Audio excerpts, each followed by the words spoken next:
versículo 1 ao versículo 3, diz assim: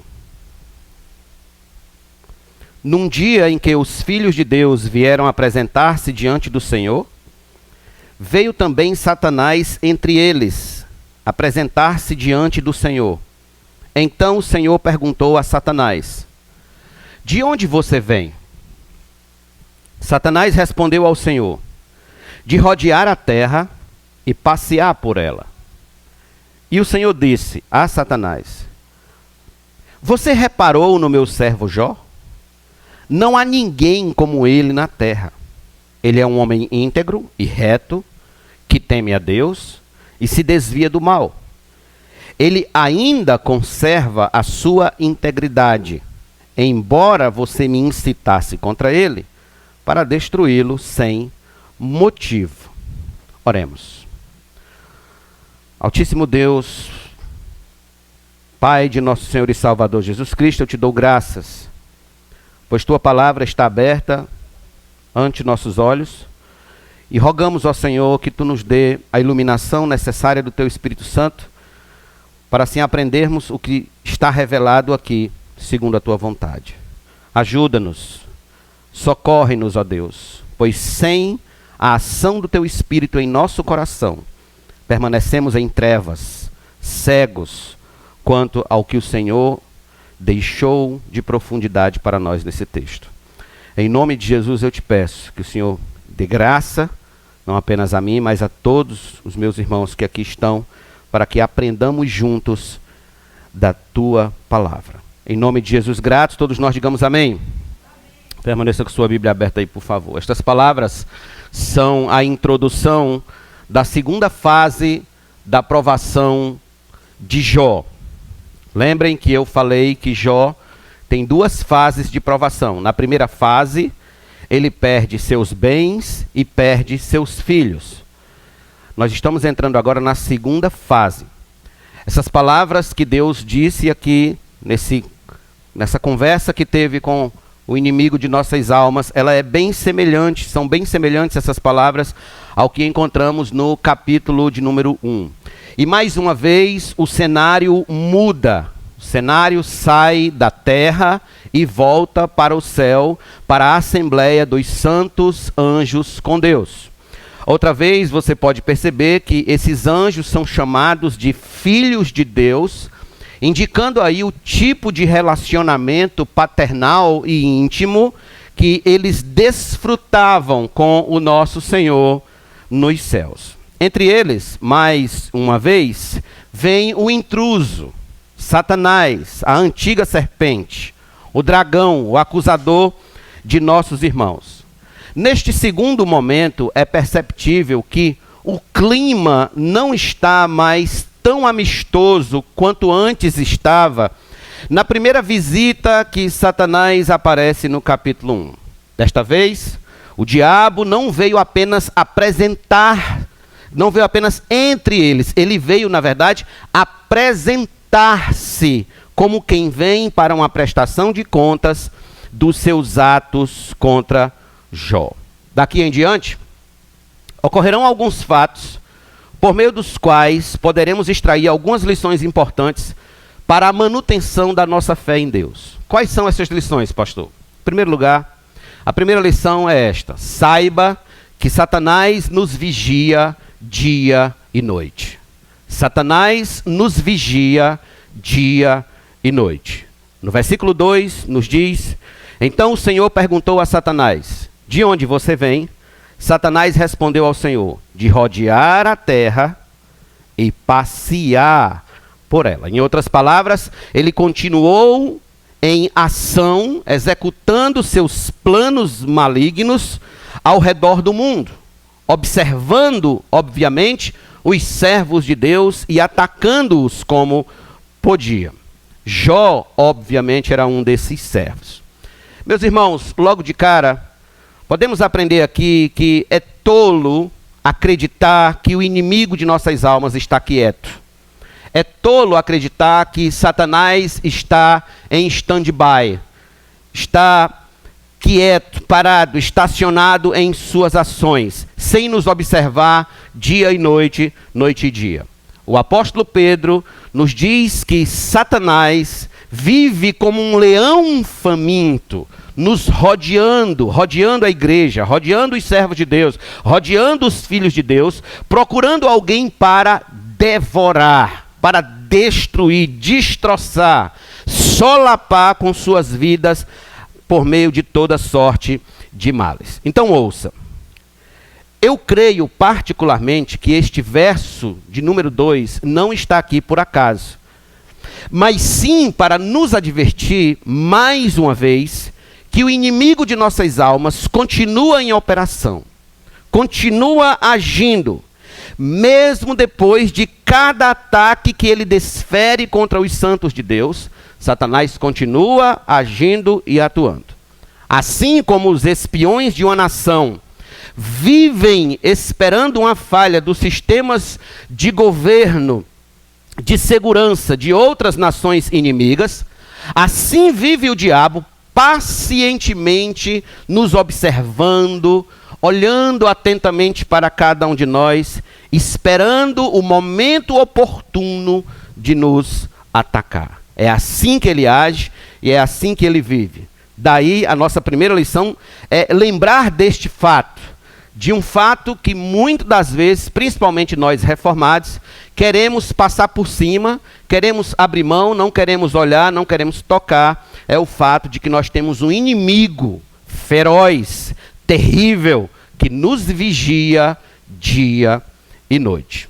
Em segundo lugar, a segunda lição que temos aqui nesses primeiros versículos é: preocupe-se com a opinião de Deus a seu respeito, antes de preocupar-se com a opinião dos homens.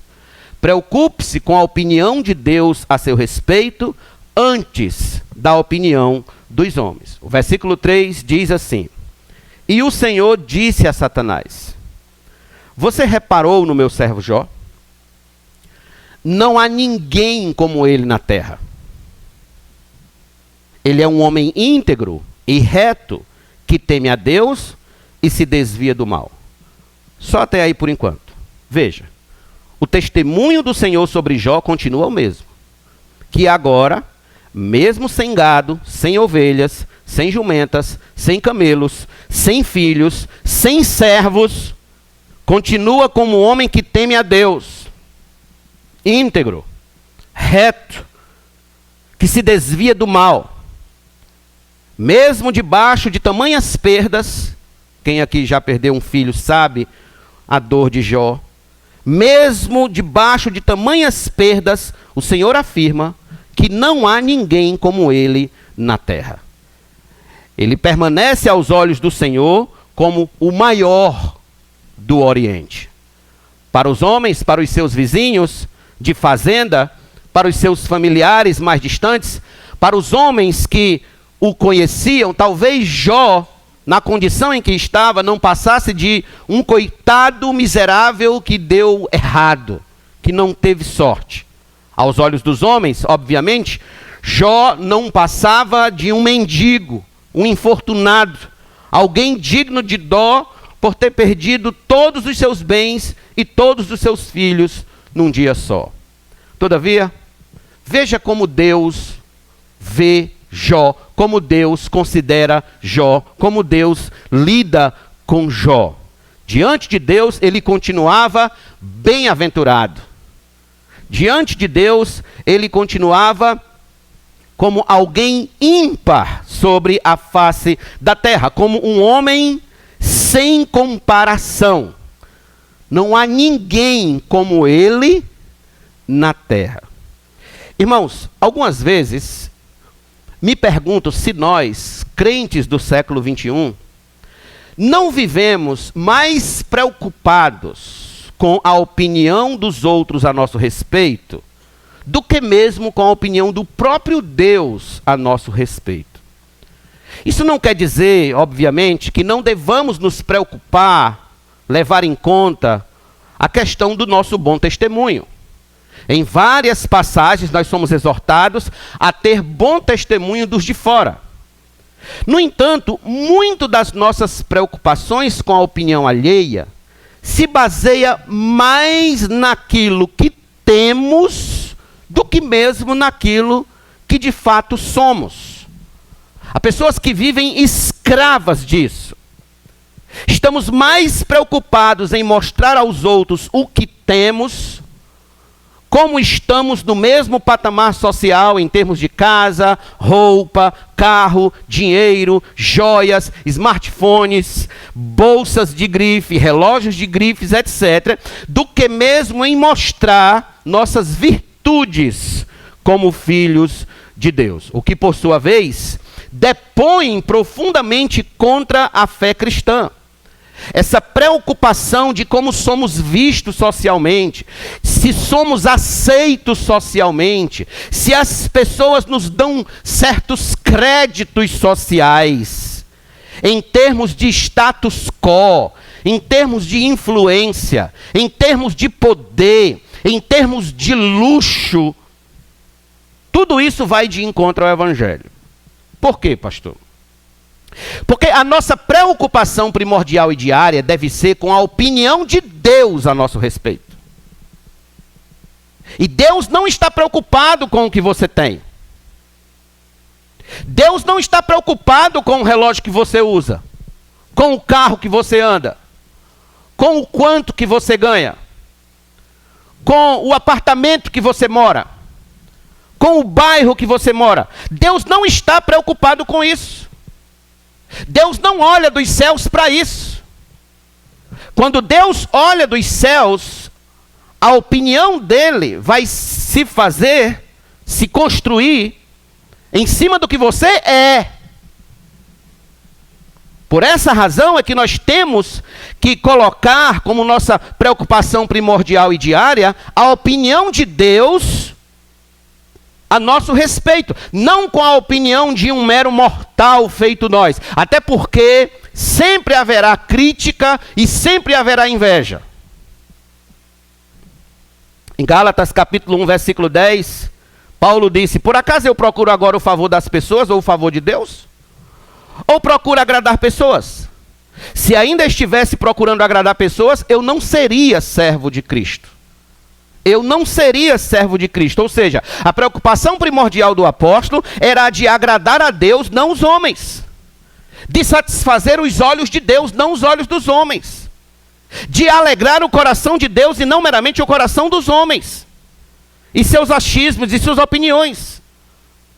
Ainda que isso fosse de encontro à opinião do mundo inteiro, a preocupação de Paulo era ser agradável a Deus. Assim, amados irmãos, deve ser a nossa preocupação, a preocupação do verdadeiro cristão, com a opinião de Deus. O que é que Deus acha de mim? Como Deus me vê? Como Deus me percebe do céu? Não o que o vizinho acha, não o que o meu patrão meramente acha, não o que os homens ao meu redor meramente acham, não, mas o que Deus acha em primeiro lugar. Como Deus me enxerga? Conta-se que uma multidão de pessoas gritou para Atanásio de Alexandria, um dos pais apologistas: Atanásio, o mundo inteiro está contra você. E Atanásio então respondeu de volta: então eu sou contra o mundo inteiro. Se o mundo inteiro é contra a verdade, eu sou contra o mundo. Aqui está um santo de Deus que se preocupa de fato com a opinião de Deus a seu respeito. Infiéis, disse Tiago, não compreendeis que a amizade do mundo é inimiga de Deus? Aquele, pois, que quiser ser amigo do mundo, constitui-se inimigo de Deus. A sua preocupação, a preocupação do seu coração, ela deve estar antes e acima de tudo com a opinião de Deus a seu respeito. O testemunho de Deus a seu respeito. O que será que Satanás diz? O que será que Deus diz a Satanás a seu respeito? A meu respeito e a nosso respeito.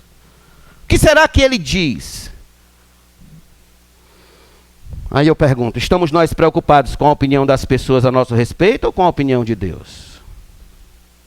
Andamos nós diariamente conscientes de que a opinião de Deus a nosso respeito é o que mais importa?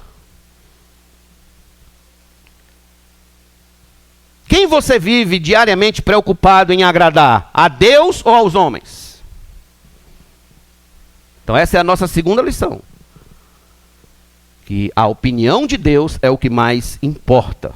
Em terceiro lugar, terceira lição. conservar a integridade da fé bíblica em nosso coração é o mais importante. Conservar a integridade da fé bíblica em nosso coração é o mais importante. Percebemos nitidamente que depois de todo o caos, o conceito de Deus sobre seu servo Jó não mudou 1 milímetro.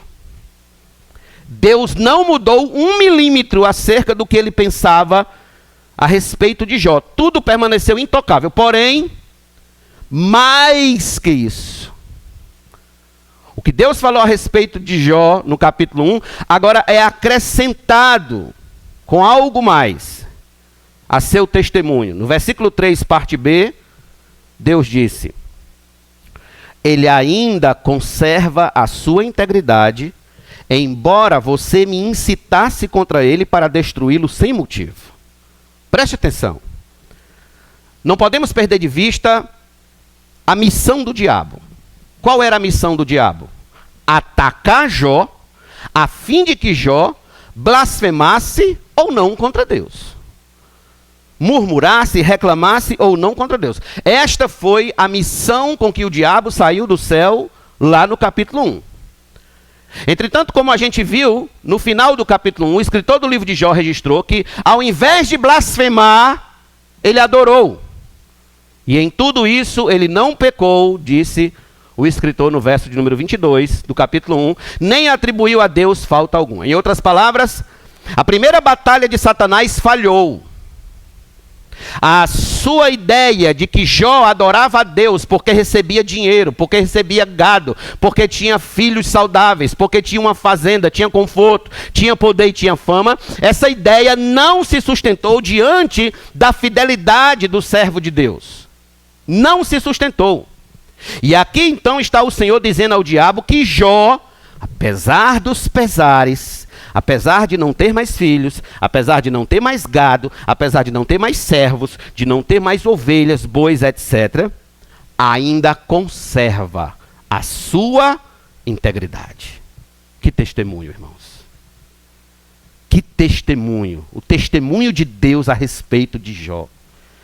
Que apesar de submetido a todos aqueles prejuízos financeiros e paternais, ele não negociou a sua fidelidade. Não negociou a sua fé, não a trocou por um pouco de alívio longe de Deus. Ele permaneceu íntegro, fiel, santo, justo, confiante, sem titubear, perseverante. Aqui, nós temos a exposição de uma doutrina bíblica muito conhecida. A doutrina da perseverança dos santos. A doutrina da perseverança dos santos. Essa doutrina afirma claramente que o crente verdadeiro, nascido de novo, permanece fiel ao Senhor até o fim. O sangue dá na canela e ele não nega a Cristo. Ele fica firme até o fim, ele não volta atrás. Ele não retrocede, ele não se acovarda. Essa doutrina, irmãos, é a chave na evidência do testemunho de quem diz servir a Deus. Ela é provada mais exatamente quando, pastor? Nos piores momentos da vida. Nos piores momentos da vida, como foi no caso de Jó. Conservar o testemunho quando tudo vai bem é aparentemente fácil. Conservar o testemunho quando tudo está tranquilo, está em paz, a despensa está cheia de café, né? Porque agora o café está muito caro. Quando tudo está tranquilo, aí beleza. É aparentemente fácil. Agora, conservar o testemunho, a integridade, perseverar firme, quando tudo vai de mal a pior, é que é complicado. É que é pesado. A Bíblia Sagrada nos dá vários exemplos sobre como essa doutrina bíblica é importante na vida cristã. Nós temos tanto exemplos negativos, os quais devemos olhar, ler e não copiar, quanto os positivos. Permita-me trazer alguns exemplos dos dois lados, negativos e positivos, para a nossa aprendizagem. Por exemplo, houve um apóstolo, muito entusiasmado, cheio de coragem, que cortou a orelha direita do servo do sumo sacerdote em defesa de Cristo. No entanto, quando ele se viu em apuros por sua fé, Sabe o que foi que ele fez? Abra sua Bíblia comigo em Lucas 22, por favor. Lucas 22. Verso de número 54 em diante. Então, prendendo Jesus, levaram-no e o introduziram na casa do sumo sacerdote. Pedro seguia de longe. Lembre que aqui Pedro não tinha se convertido oficialmente ainda. Quando acenderam um fogo no meio do pátio, se assentaram juntos. Pedro tomou o lugar entre eles. Uma empregada, vendo-o sentado perto do fogo, fixou os olhos nele e disse: este também estava com ele. Mas Pedro negou, dizendo: mulher, não o conheço. Pouco depois, outro homem, ao ver Pedro, disse: você também é um deles. Mas Pedro disse: homem, eu não sou um deles. E tendo passado cerca de 1 hora, outro afirmou, dizendo: com certeza este também estava com ele, porque também é galileu. Mas Pedro insistiu: homem, não sei do que você está falando. E logo enquanto Pedro ainda falava, o galo cantou. Então o Senhor voltou-se e fixou os olhos em Pedro. E Pedro se lembrou da palavra do Senhor, como lhe tinha dito: hoje, antes que o galo cante, você me negará 3 vezes. E Pedro, saindo dali, chorou amargamente. Observe, Pedro é um bom exemplo, logo para início, do que significa negar a fé em Cristo quando estamos em perigos. Quando estamos em situações difíceis, quando o nosso conforto é ameaçado, quando a nossa pele é ameaçada, quando estamos na ponta da lança. Inúmeros são os que negam a fé, não conservam a integridade espiritual quando são submetidos às pressões mais diversas. Ligeiramente trocam a integridade espiritual, negociam os valores bíblicos por qualquer alívio que se apresente. Negam tudo o que creem e abandonam a fé. Outro exemplo negativo que temos nas Escrituras é de um dos filhos de um dos patriarcas. Certa vez, esse filho chegou com muita fome de uma caçada que estava fazendo, e a fim de aliviar a fome que era tamanha em seu estômago, então ele busca alívio, fazendo o seguinte. Sabe o que foi que ele fez? Abra comigo em Gênesis 25, por favor. Gênesis, primeiro livro da Bíblia, capítulo número 25, verso de número 27 a 34. Cresceram os meninos, Esaú tornou-se perito caçador, homem do campo, Jacó, porém, era homem pacato e morava em tendas. Isaque amava Esaú porque saboreava de sua caça, Rebeca, porém, amava Jacó. Jacó tinha feito um ensopado quando Esaú, exausto, veio do campo e lhe disse: por favor, me deixe comer um pouco da coisa vermelha. Essa coisa vermelha aí, pois eu estou exausto. Por isso deram-lhe o nome de Edom. Jacó respondeu: primeiro, Jacó muito esperto, primeiro me venda o seu direito de primogenitura. Ele respondeu: estou morrendo de fome, de que me vale o direito de primogenitura? Então Jacó disse: primeiro jure. Esaú jurou e vendeu o seu direito de primogenitura a Jacó. E Jacó deu a Esaú pão e um ensopado de lentilhas, ele comeu, bebeu, levantou-se e saiu. Assim, Esaú desprezou o seu direito de primogenitura. Por que isso aqui é importante? Porque o direito de primogenitura dava ao filho mais velho todos os direitos de conduzir a família após a morte do pai. Ele assumia a família e seria então o maioral daquela família, seria o patriarca daquela família. Esaú, em busca de alívio da sua fome, trocou o seu direito de primogenitura por um prato de sopa qualquer. Onde, depois, lá em Hebreus nós vamos ver isso, ele se arrependeu com lágrimas, chorando, clamando, e não teve mais como reconquistá-lo. Assim, meus irmãos, é a resposta que muitos que se dizem cristãos hoje em dia dão quando recebem propostas indecentes e corruptas que negam a fé. Estou desempregado mesmo, de que vale minha confissão de fé? Estou doente mesmo? De que vale manter a fidelidade a Deus? Estou passando necessidade mesmo? De que vale continuar sendo santo? Estou morrendo de fome? De que vale minha primogenitura? Estou sofrendo no meu casamento? De que vale ir para a igreja? Estou velho mesmo? Do que vale participar de cultos e de estar em todos os cultos? Estou na lama sentimental mesmo, relacional mesmo? De que vale fazer tudo certinho na vida? Estou falido mesmo? Do que vale ser honesto nesses negócios? Em outras palavras, assim como Esaú e Pedro, muitos são os que desprezam a sua integridade diante de Deus por alívios puramente temporários, por sopas temporárias, por sopas de lentilhas. Há muitas moças que, para não sobrar para titias, casam com o primeiro que passa. Nem pergunta se o sujeito é crente ou não. E o resultado desse alívio imediato é problema, dor de cabeça.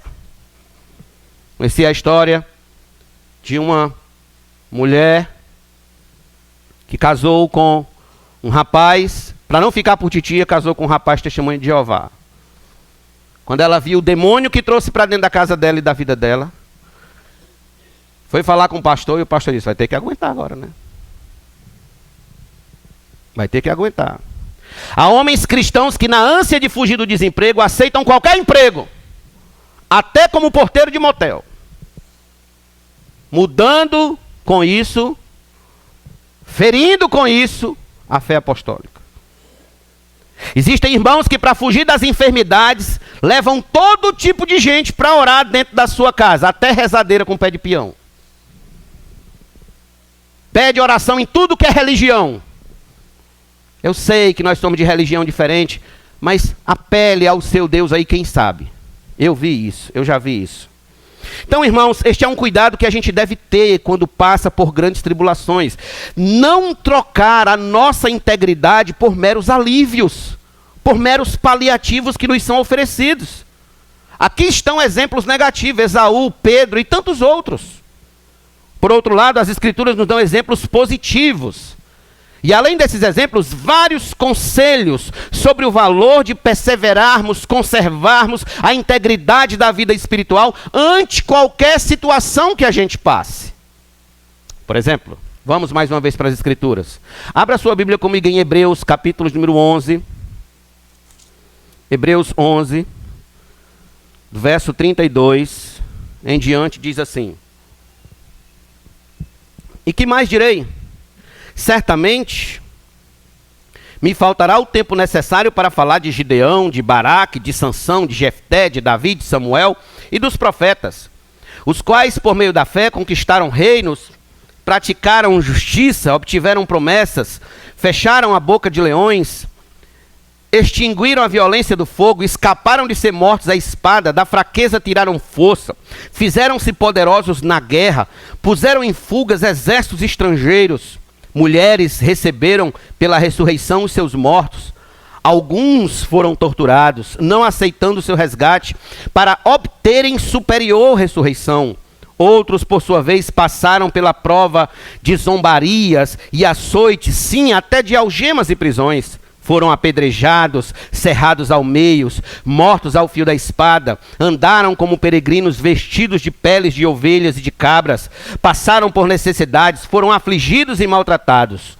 O mundo não era digno deles. Andaram errantes pelos desertos, pelos montes, pelas covas, pelos antros da terra. Perceba. Estes homens e mulheres são exemplos de perseverança na fé, mesmo em meio ao caos, as dificuldades, as perseguições, provações, lutas, batalhas, crises das mais terríveis. Por quê? Porque esta é a mensagem de toda a Escritura. Esta é a mensagem da palavra de Deus, de que devemos, irmãos, permanecer firmes no Senhor quando as batalhas da vida cristã estão mais intensas, estão mais renhidas, quando as tempestades existenciais estiverem por todos os lados, solapando a nossa vida com fúria total. É aí que devemos perseverar mais firmes.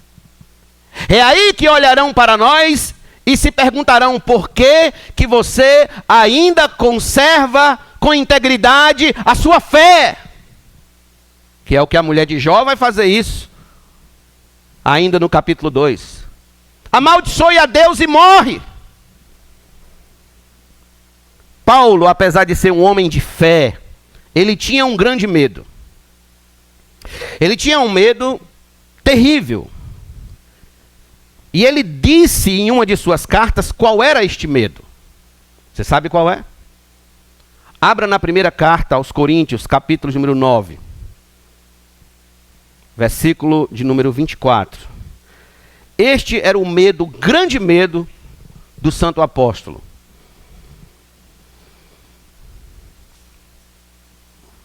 Verso 23. Tudo faço por causa do evangelho. Que compromisso esse homem tinha. Para ser também participante dele. Vocês não sabem que os que correm no estado, todos na verdade correm, mas só um leva o prêmio?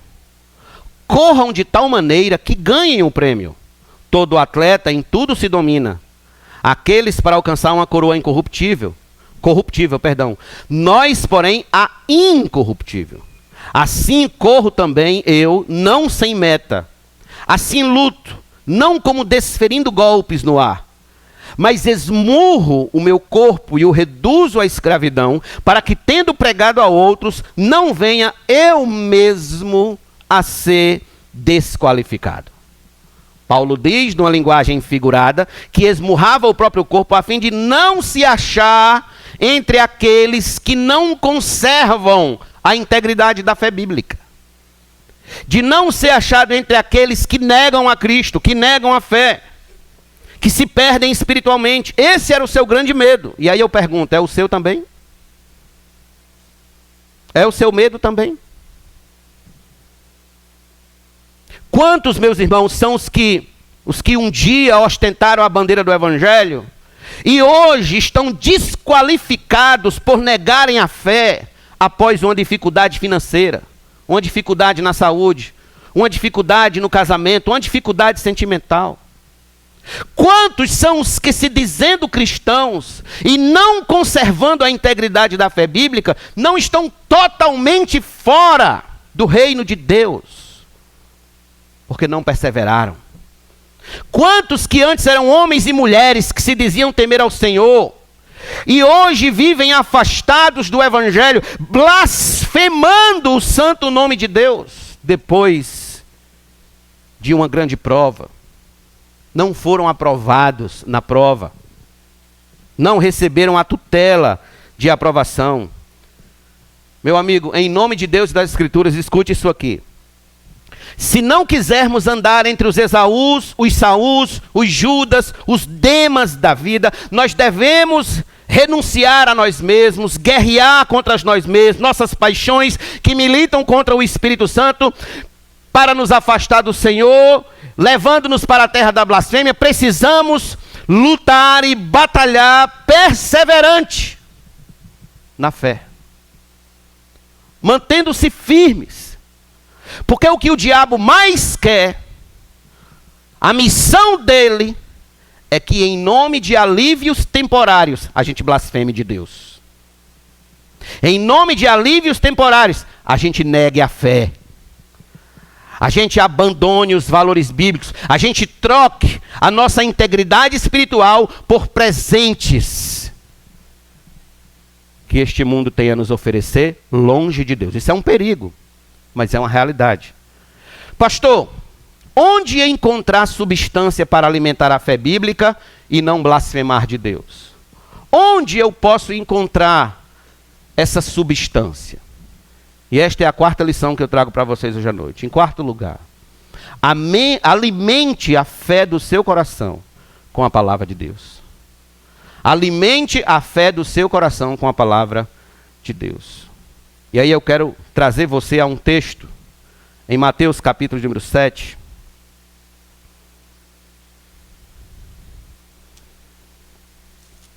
Verso de número 24 a 27.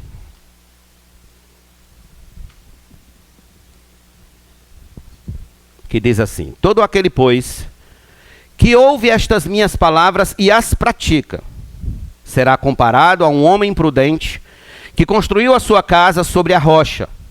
Caiu a chuva, transbordaram os rios, sopraram os ventos e bateram com força contra aquela casa, e ela não desabou, porque tinha sido construída sobre a rocha.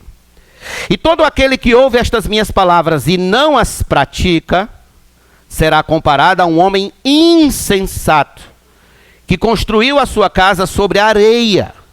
Caiu a chuva, transbordaram os rios, sopraram os ventos e bateram com força contra aquela casa, e ela desabou, sendo grande a sua ruína. Observe, Jesus nos dá aqui dois exemplos de homens: o que conserva a sua integridade praticando a palavra de Deus, e o que não conserva a sua integridade não praticando a palavra de Deus. O que ele está nos dizendo é que se nos comprometemos com as Escrituras, se nos agarramos a ela, tenhamos certeza de que quando as tempestades da vida soprarem sobre nós, e elas vão soprar, e elas vão chegar, conseguiremos manter nossa fidelidade, a integridade da nossa fé. Porque o alimento da fé do crente é a palavra de Deus. O alimento da fé de um crente, de um cristão nascido de novo, é a Escritura Sagrada. Em outras palavras, nós conservaremos nossa integridade mesmo quando o diagnóstico for de câncer.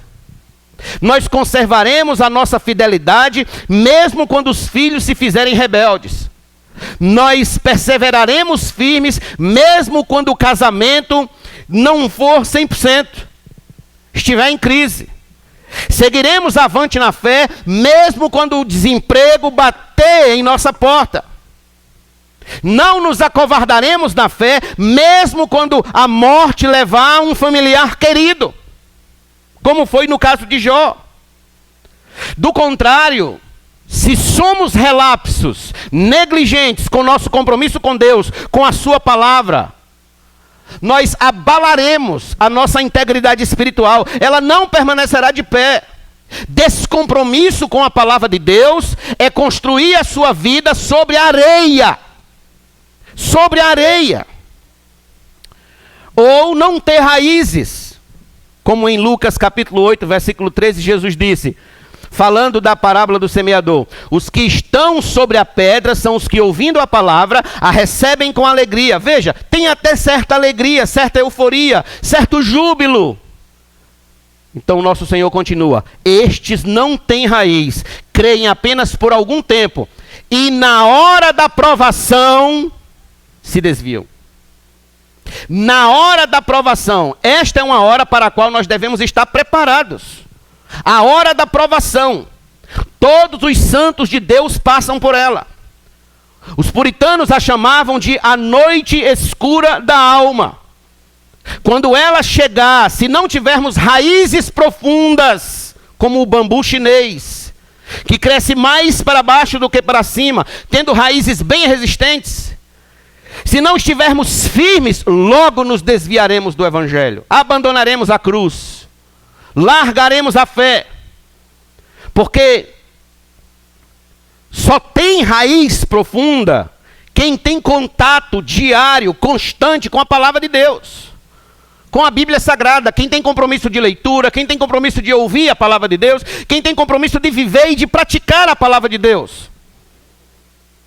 Não tem raiz profunda quem não lê a Bíblia. Não tem raiz profunda quem não ora. Não tem raiz profunda quem não medita nas Escrituras, quem não congrega, quem falta culto, quem não estuda a palavra, quem não vive em comunhão com a igreja. Não tem raiz profunda. E quando vem então a tempestade, logo se aparta do Evangelho, gerando mau testemunho, gerando sim tristeza para a igreja de Deus.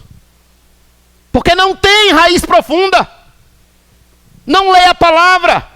É doutrinado em pé de rádio, é doutrinado no Instagram, é doutrinado por mídias sociais, não tem contato com as Escrituras. Que tipo de crente você será diante das batalhas espirituais a quais você será submetido? Ou você nunca leu Efésios capítulo 6? Ou você nunca leu de que nós estamos numa batalha?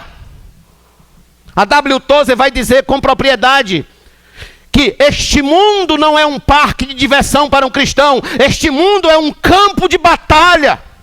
E como que a gente pode aliviar o nosso compromisso com Deus e abrindo concessões para o mundo, concessões para a carne, concessões para a nossa alma caída. Como a gente pode abrir concessões? Cairemos. Não manteremos a integridade espiritual se formos relapsos. Não teremos raízes profundas se formos relapsos. Nosso compromisso com a palavra de Deus.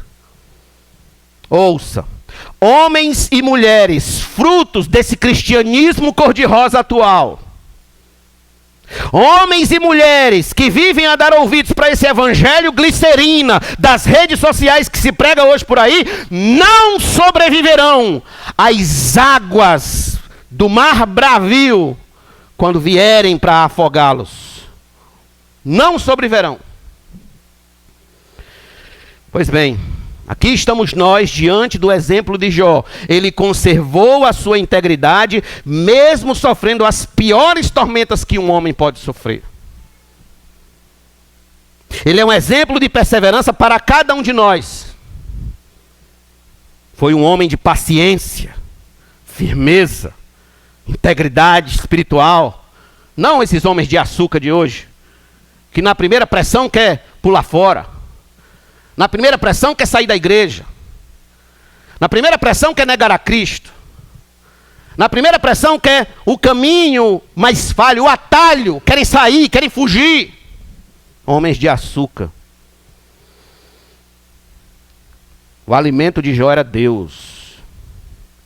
Mas talvez você que me ouça hoje à noite diga: pastor, o senhor não entende. O problema é que o senhor não entende.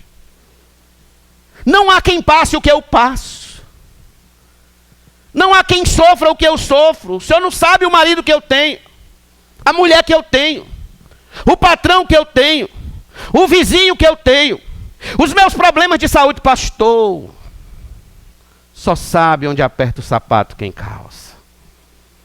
Já ouviu esse ditado? Só sabe onde aperta o sapato quem calça. Os coaches dizem assim, né? Só sabe o valor de cada gota quem leva o balde. Então, em quinto lugar, a minha quinta e última lição que eu trago dentro desse tema é: lembre-se que na caminhada cristã, seu sofrimento não é solitário, mas solidário.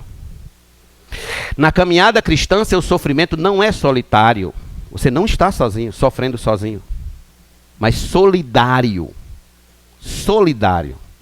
Como assim, pastor? Abra a sua Bíblia comigo, se possível for, na primeira carta de Pedro, capítulo número 5, verso de número 8 e 9. Sejam sóbrios e vigilantes. O inimigo de vocês, o diabo, anda em derredor como um leão que ruge, procurando alguém para devorar. Resistam-lhe firmes na fé. Tiago vai dizer a mesma coisa: resisti ao diabo e ele fugirá de vós. Resistam-lhe firmes na fé, certos de que os irmãos de vocês, espalhados pelo mundo, estão passando por sofrimentos iguais aos de vocês. Sofrimento não é solitário, é solidário.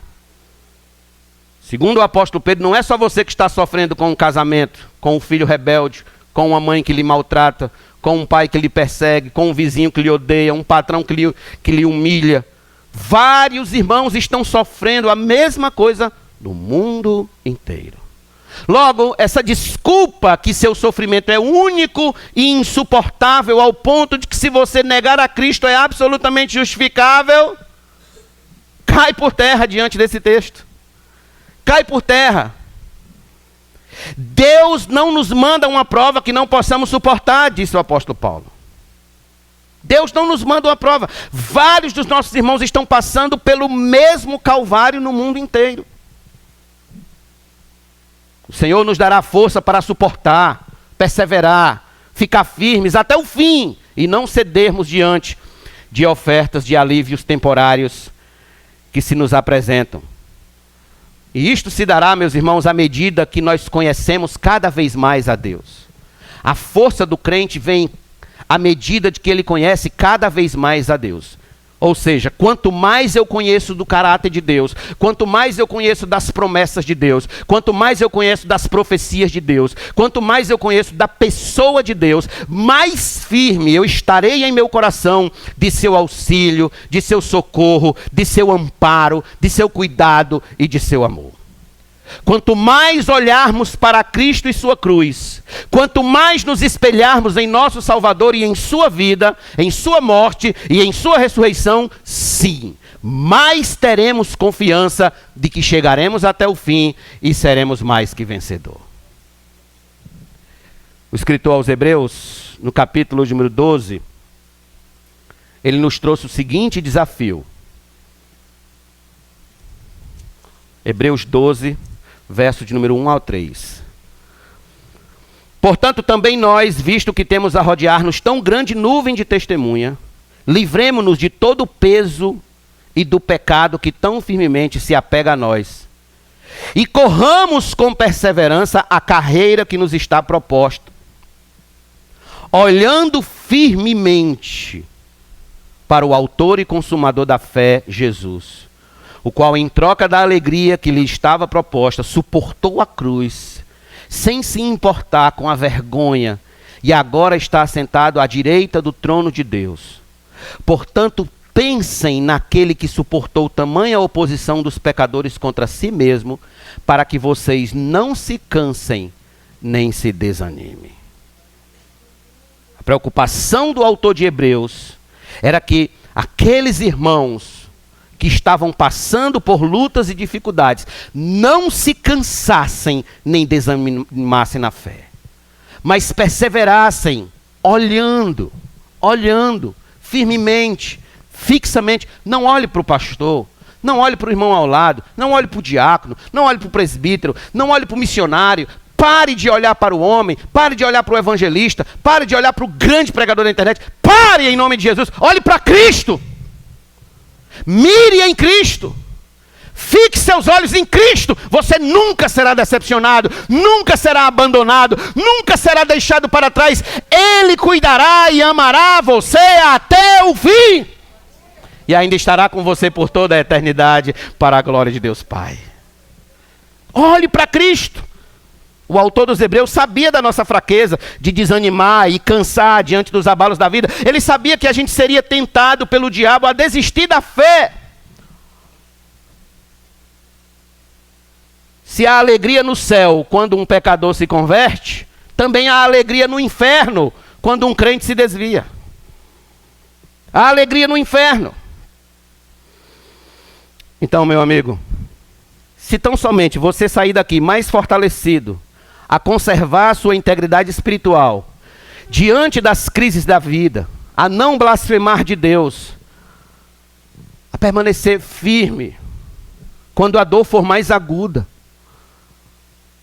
quando a solidão for mais intensa, a permanecer firme quando o céu estiver mais de bronze. Se você sair daqui fortalecido a conservar a sua integridade espiritual, então este sermão acertou o alvo. Por todos os lados você será tentado a abandonar o barco. Por todos os lados você será tentado a voltar para o Egito. Você será tentado a pendurar as harpas no salgueiro, a jogar a toalha da fé e blasfemar de Deus. O diabo não relaxará enquanto não encontrar uma brechinha, uma pequena brecha, que seja para ter do que o acusar e atacar. Cabe você, como homem e mulher de Deus, conservar a sua integridade, apesar de toda a provação que você vive. Ou viverá. Aqui está Jó, sendo elogiado por Deus por conservar a sua integridade, depois de perder tudo o que possuía, tudo. Bens, filhos, riqueza, dinheiro, poder, influência, fama, tudo diante dos homens. Então Deus elogiou Jó, ele ainda conserva a sua integridade. Aí eu pergunto, será que Deus pode dizer o mesmo de nós após as provações que a gente passa? que a gente conserva a integridade da nossa fé nele? Qual testemunho eu e você obteremos da parte de Deus naquele dia? De homens perseverantes, homens firmes, que conservam a integridade da fé, ou de covardes? De que olham para trás. Pegou no arado, mas olhou para trás. Confessou a Cristo como Senhor e Salvador, mas olhou para trás. Dizia que amava a Deus, mas olhou para trás. Andava com a Bíblia debaixo do braço, mas olhou para trás. Que testemunho será dado a nosso respeito? Concluo essa mensagem afirmando que nosso dever como cristãos é perseverar até o fim. Conservar a integridade da fé que professamos no Senhor, haja o que houver. Faça sol, faça chuva, porque se nascemos de novo, logo não somos dos que retrocedem, mas sim dos que mantêm a fé em Deus após a tempestade. O último texto que eu quero ler com vocês também está em Hebreus, capítulo número 10.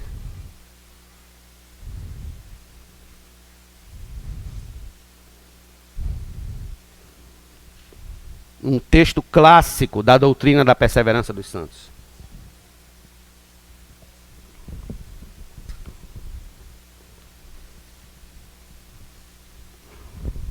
Verso de número 25. Portanto, não percam a confiança de vocês, porque ela tem grande recompensa. Outra tradução diz galardão. Tem grande galardão. Vocês precisam perseverar para que, havendo feito a vontade de Deus, alcancem a promessa. Porque ainda dentro de pouco tempo, aquele que vem virá, e não irá demorar. Mas o meu justo viverá pela fé. E se retroceder, dele a minha alma não se agradará. Nós, porém, não somos dos que retrocedem para a perdição, mas somos da fé para a preservação da alma. Oremos. Querido Deus, gratos somos